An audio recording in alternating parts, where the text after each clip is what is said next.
Wade in the water, wade in the water, children, wade in the water. Guys are gone trouble the water.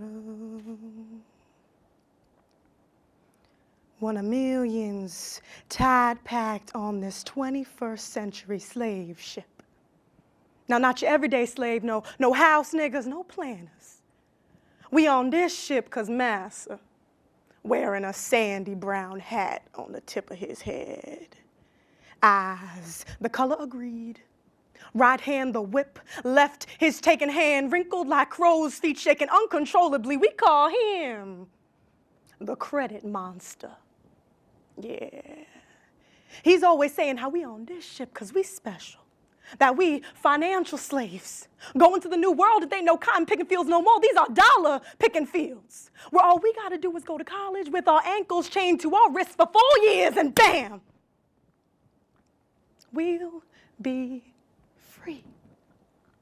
But right now, this ship and time are the only things moving. Master like it that way.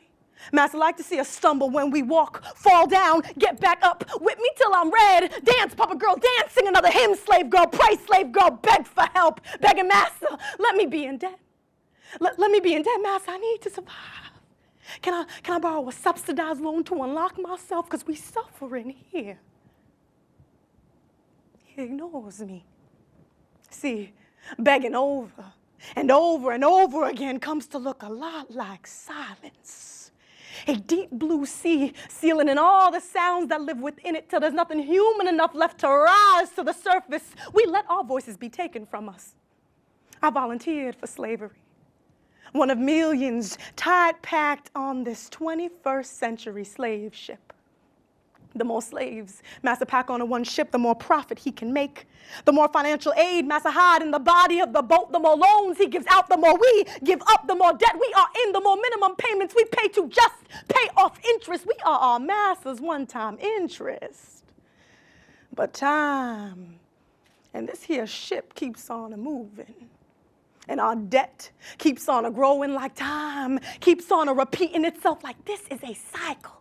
A rippling puddle from a penny rusting of too many wishes. The waves only get larger, the debt only gets larger as naive high school graduates believe that they can pay back the accumulation of debt the day they graduate from college. They are the new blood, master love, not over women smell new blood.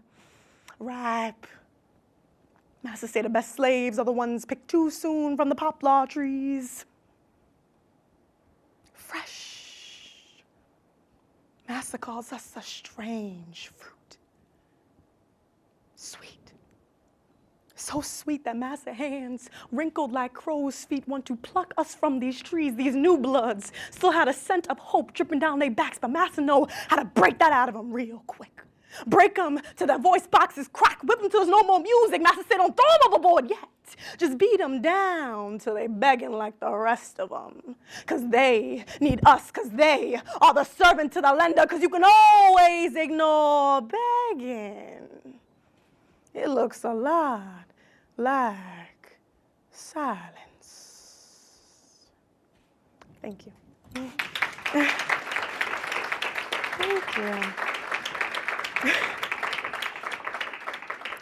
Thank you. Thank you. So once again, my name is Alyea Pierce. To tell you a little bit about myself, I come from a diverse West Indian background in which my father is from Jamaica and my mother is from Trinidad with some Venezuelan in her blood. And in these cultures, for centuries, storytelling and the oral tradition has been essential to their being. You know, the movement of words orally, the combination of cadence, hand gestures, facial expressions, literature, theater, accent, song, all of it in tune composes something like spoken word poetry. So when asked, what is my branding ingredient, I thought to myself, is it my style? Is it my hair? Is it the fact that if you look on any of my social networking, at Alyea Speaks, you like that plug right there, right? So if you look at any of my pictures, I do this Beyonce pose. I don't know what it is. It's random. Maybe it's the fact that my name kind of rhymes with Oprah. Alyea, Oprah, wishful thinking, right? Maybe it is the way I speak. Yes, yes, yes, yes, and yes, but still, no. My branding ingredient is my culture. I have taken pieces of my parents' history and their parents' history and their parents' parents' history in order to create art that can move beyond what the written word can achieve. For example, when I just said the poem, Financial Slavery, slavery and racism are two topics that our great-grandparents, our grandparents, and even our parents can attest to for hours. They will lecture us on that. Now, college debt. That idea of slavery, that metaphor, how many of us can relate to that? Please raise your hand. Thank you, thank you. And if you look around the room, look at how diverse everyone is who is raising their hands. We are designed to connect. Finding how to is the purpose of this life. Secondly, I have a call to action statement that applies to what I do, whom I do it for, and all that. And it goes like this. I am connecting the world one poem at a time by teaching the power of action through voice. I'll say that again. I am connecting the world one poem at a time by teaching the power of action through voice. What is your call to action statement? My primary focus has always been the audience, the listener. I strive to take every audience member on a journey through my roller coaster of a world. See, the reason why I love poetry is because it breaks barriers. There's already a community that we can interlock onto, and I can just plug in.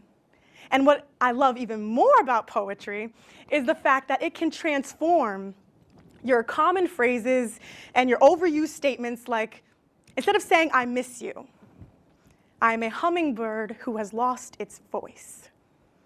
Or instead of, marry me, I want to annoy you for the rest of our lives. You're not smiling. Okay, that's awkward. And instead of saying, I love you, I want to sing you the oldest known love song that sits on the river's floor of Tigris and Euphrates.